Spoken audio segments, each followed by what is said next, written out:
네, 여러분 안녕하십니까? 유재철입니다.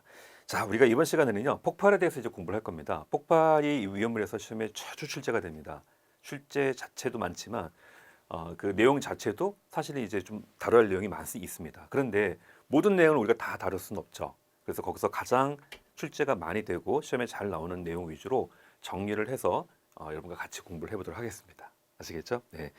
자, 먼저 연소 범위라고 하는 말 자체 용어 정의를 알아두셔야 되는데요. 연소 범위 자체가 이 폭발 범위랑 똑같은 말입니다. 그러니까 연소가 될 수 있는 범위, 폭발 범위 같은 이야기입니다. 물론 시험에서는 뭐 연소 범위, 폭발 범위 나오는 그 빈도수는 거의 같습니다. 근데 이게 이제 같은 말이 연소 한계라고 할 수도 있고요. 연소 한계, 또 폭발 한계라고 할 수도 있습니다.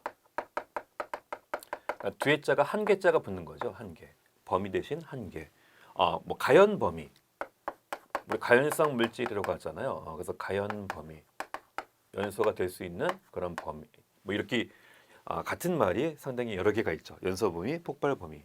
연소 한계, 폭발 한계, 가연 범위. 자, 산소에 대한 가연성 가스의 비율이거든요. 정의 자체는. 그러니까 산소 O2가 있잖아요. 그리고 가연성 가스 탈 수 있는 물질이 있는 거죠. 항상 연소의 조건에서 첫 번째가 가연성 물질, 탈 수 있는 물질이잖아요. 그런데 그 산소에 대한 가연성 물질의 비율이라는 거죠. 그러니까 비율이니까 이게 상한 값이 있고 하한 값이 있거든요. 높은 값, 낮은 값, 상한 값, 하한 값이라고 보통 우리가 얘기를 합니다. 그래서 연소하는 최고 농도를 우리가 상한 값이라고 하고요. 최저의 농도를 하한 값이라고 합니다. 그래서 연소의 범위에 대한 식은 우리 바로 뒤쪽 이제 슬라이드에서 보도록 하겠습니다. 그리고 그 차이를 그죠? 그러니까 상한이 있고 하한이 있겠죠. 그 범위를 우리는 연소 범위라 한다. 같은 말로 폭발 범위라 한다. 또 이렇게 여러 가지 다양한 같은 말들이 있다. 이렇게 보시면 될 것 같습니다. 자, 연소 범위와 화재 위험성에 대해서 이제 보는 건데 연소 범위를 우리가 정의를 이제 알았는데요. 그 연소 범위가 있잖아요. 근데 그게 과연 화재 위험성에는 어떠한 정도의 영향을 주는가? 과연 위험성이 증가할 것이냐, 감소할 것이냐? 뭐 이런 관점에서 이야기입니다. 자, 먼저 연소 범위 하한 값이 낮아지잖아요. 자, 이게 상한 값입니다. 뭐 우리가 그 교재마다 뭐 상한 갑자를 빼고 나오는 경우도 있고요. 보통 상한, 뭐 상한 갑, 그렇죠? 네, 상한 갑 똑같은 얘기입니다. 또 하한, 하한 갑 똑같은 얘기죠. 하한치라고 나오기도 하고요. 뭐 상한치, 하한치, 갑. 저는 이제 값이라고 썼습니다. 자, 상한가, 하한값이 있는데 연서 범위 하한값이 만약에 이게 더 내려간다는 거죠. 그럼 이 범위가 어떻게 될까요? 더 넓어지겠죠. 따라서 연소 범위 하한값이 낮아진다는 건 바로 화재 위험성이 증가한다는 거죠. 아주 중요한 얘기죠. 따라서 위험성이 증가한다. 꼭 기억해 주셔야 합니다. 화재 위험성이 증가한다. 화재 위험성이 증가한다. 자, 하한값이 낮아질수록 두 번째는 상한값이 높을수록 그렇죠? 자, 아까의 우리가 표현해서 봤을 때 자, 이 상한값이 높아지는 거죠. 하한값은 그대로인데 상한값이 높아진다. 이것도 마찬가지겠죠.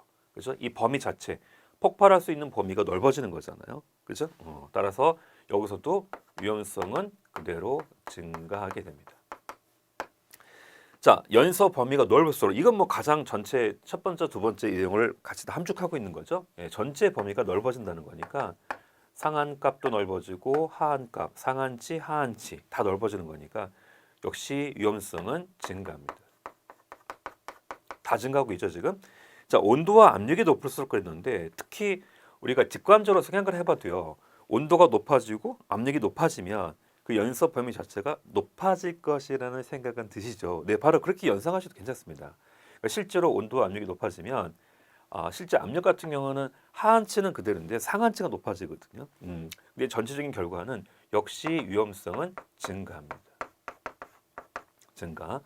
자, 근데 여기 옆에 이제 일산화탄소가 나왔는데요. 이 일산화탄소는 압력이 증가하게 되면 오히려 연소 범위가 줄어든다고 그래 있죠. 요거 하나는 특별하게 예외적으로 기억을 좀 해주셔야 합니다. 그러니까 실제 일산화탄소가 공기와 혼합되어 있는 경우죠. 우리가 보통 이제 혼합가스라고 하잖아요. 혼합기체. 이 혼합기체의 경우에서 압력을 증가시키면 그 연소 범위가 다른 거와 다르게 얘는 감소한다는 사실을 주목해야겠죠. 예외적인 경우니까 이건 암기하셔야 됩니다.